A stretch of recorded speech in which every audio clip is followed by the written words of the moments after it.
I'm Kirsten Revels. This is BC Connect with the latest on campus. During winter break, renovations on the rec center were completed.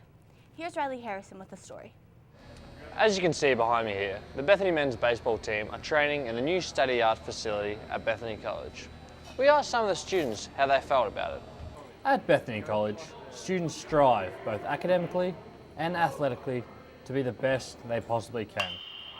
Bethany College have now provided them with a brand new state-of-the-art facility so that all teams across campus have the ability to train throughout the winter with a new and improved track and court space.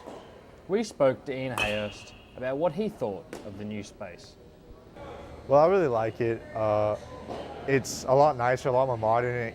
It's a nice floor that gives students the reason to come here and work out more than ever. When the cold weather hits Bethany each year, students shy away from training outside. Now, with this upgrade, they have a great opportunity to train indoors. We spoke to AJ Wally and Alexis Reyes about their opinions. I'm so excited. It's great to put futsal in for us in the wintertime.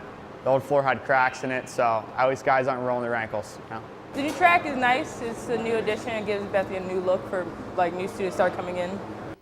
I'm Riley Harrison from BC Connect. I'm Kirsten Revels. Stay tuned to our YouTube channel for more with BC Connect.